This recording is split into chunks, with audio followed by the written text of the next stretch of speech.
On peut parfois frapper à des murs, on peut trouver de la résistance, mais je trouve ça encore normal. Et on est en train de sortir les squelettes du placard de l'histoire.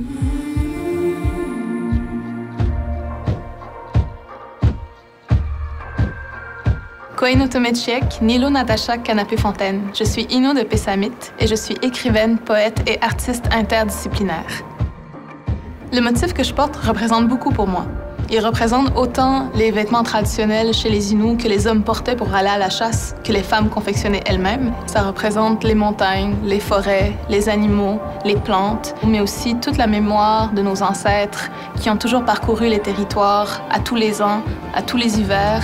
Inou veut dire être humain, et donc pour moi, porter ces couleurs-là, porter ces lignes-là, c'est porter toute cette mémoire et aussi chaque jour réitérer ma volonté à entretenir ma relation avec le territoire d'où je viens. Mais pour moi, la diversité est très, très importante dans le sens que c'est sûr, je viens aussi d'une région où il y avait beaucoup une dualité, les Québécois, les Inuits. Et il y avait aussi cette séparation que je sentais déjà quand j'étais plus jeune.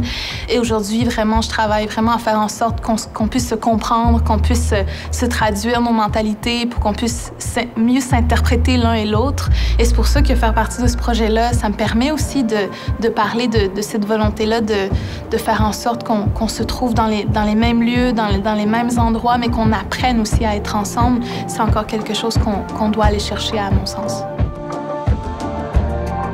De prendre part à cette campagne avec Redmans, ça me permet aussi de prendre part à une grande mobilisation pour les fonds Ouest-Capitane pour permettre, j'espère, un jour à tous les Autochtones du pays de pouvoir avoir accès à des soins de santé et des services sociaux adaptés par et pour les Autochtones.